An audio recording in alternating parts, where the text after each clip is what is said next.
इस घर में जब बहू की कद्र नहीं तो बेटी भी अब नहीं आएगी। भाभी, आप यहाँ किचन में घुसी हुई हैं, चलो ना, बाजार नहीं जाना है क्या? परसों राखी है, बस आज का दिन है, कल ऑफिस जाना है तो समय ही नहीं मिलेगा। राशि ने अपनी जेठानी नमिता से कहा, पर मैंने तो 3 दिन पहले ही राखी कुरियर से भिजवा दी है। और वह नमिता की बात बीच में काटते हुए आश्चर्य से राशि ने पूछा, जी भिजवा दी मतलब आप राखी पर जाओगी नहीं? आपका तो मायका लोकल है, आप घर नहीं जाती? अमित और आशीष भाई लोगों को राखी बांधने? नहीं, मैं 4 साल हो गए राखी और भैया दूज पर अपने मायके नहीं गई। कहते हुए नमिता की आंखें भर आईं, जिसे छिपाने के लिए वह सिंह की तरफ मुंह कर गई। भाभी, आप मुझे बताओ, क्यों नहीं जाती? कुछ गंभीर बात है या आप नहीं बताना चाहती तो मैं आप पर दबाव नहीं डालूंगी, राशि ने पूछा।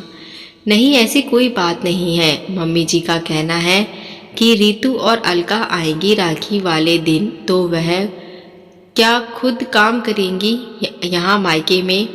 तुम अपने राखी भिजवा दिया करो कुरियर से। मैंने शुरू में कहा भी कि मैं रात को जाकर भाई लोग को राखी बांधकर सुबह सुबह आ जाऊंगी, तो वह तब भी नहीं मानी।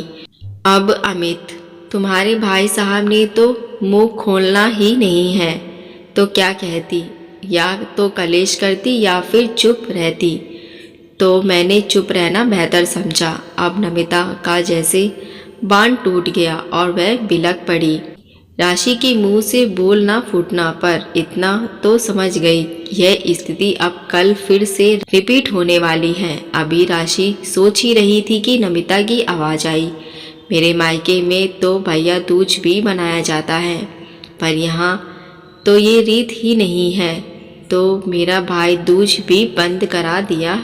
हमारे यहाँ यह रिवाज नहीं है, तो तुम्हें अब इस घर के हिसाब से चलना है। यानी मैं अब अपने भाइयों का तिलक भी नहीं कर सकती, लेकिन अलका हर भाई दूज पर यहाँ आती है। उसने अपने ससुराल में कहा है कि हम तो भैया दूज बनाते हैं। मजे की बात तो यह है कि उसके ससुराल में भी भाई दूज नहीं बनाया जाता, लेकिन वह झूठ बोलकर सारा दिन यहाँ बिता जाती हैं। बेटियों का तो मायका है, पर बहू का? कहते हुए निमिता फिर रोने लगी। राशि ने जेठानी को चुप कराया। राशि की शादी विवेक से 10 महीने पहले हुई थी, तो जाहिर है कि उत्साह भी कुछ ज़्यादा ही था। नमिता की शादी हुए 4 साल हो गए। उनकी 1.5 वर्ष की बेटी भी थी। दोनों बहुएं कामकाजी थीं। आपस में दोनों समझदारी व प्रेम से चलती थी। सासू माँ सुमन जी को दोनों का बहनापा पसंद नहीं आया और उन्हें आराम मिल रहा था, तो चुप लग रही थी। निमिता बड़ी बहू पर उनका पूरा कंट्रोल था। निमिता का पति अमित माँ के आगे जुबान नहीं खोलता था। निमिता ने शुरू में 1-2 बार कहा भी कि मम्मी का रवैया ठीक नहीं है। रीतू और अलका भी आग में घी डालने का काम करती हैं, पर अमित सिर्फ सुनता था। गलत को भी गलत कहने का साहस उसमें ना था, तो निमिता ने भी कुछ कहना छोड़ दिया। रात को डिनर करते समय राशि ने सासू माँ से कहा, मम्मी जी परसों राखी है, मैं और भाभी कल आधा दिन की छुट्टी लेकर बाजार चली जाएंगी। राखी मिठाई और गिफ्ट भी लेना है, तो कल यहाँ काम करते हुए आएंगी। आपको कुछ मंगवाना हो तो बताइए। सुमन जी ने खाते हुए अपना हाथ रोक लिया। तुमने अपनी राखी अभी तक भेजी नहीं कुरियर से? निमिता ने तुम्हें बताया नहीं? राखी वाले दिन तुम कैसे जा सकती हो? रीतू और अलका ने भी तो आना है। तो सुमन जी की बात बीच में काटते हुए राशि बोली, हाँ तो आए ना, उन्हें किसने मना किया है? वह अपने मायके, हम अपने मायके क्यों नहीं भाभी? कहते हुए राशि ने निमिता की तरफ देखा। निमिता की सांस ऊपर नीचे होने लगी।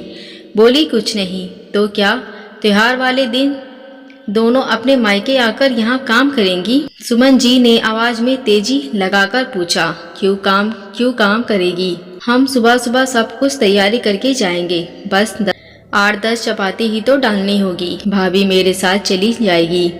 रास्ते में ही उनका मायका पड़ता है, उन्हें वहाँ उतार दूंगी और शाम को हम साथ में आ जाएंगे। राशि ने थोड़ी में से ही सारी बात कह दी। अब सुमन जी का भड़कना स्वाभाविक था। नहीं, निमिता ने तुम्हें बताया नहीं, राखी पर वह भी मायके नहीं जाती। घर की लड़कियां आएंगी तो यहाँ कौन करेगा? बहू हो तो बहू की तरह रहो।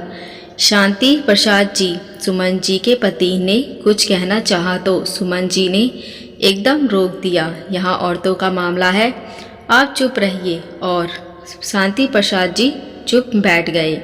मम्मी जी, बहुएं हैं तो किसी की बेटी और किसी की बहन भी हैं। क्या बहू को अपने भाइयों का शगुन करना, तिलक करने का कोई हक नहीं है? आपकी बेटियां और दूसरों की बेटियों में तो ज़रूरत आएगी। और भाभी भी मेरे साथ जाएगी, उन्हें मैं छोड़ दूंगी।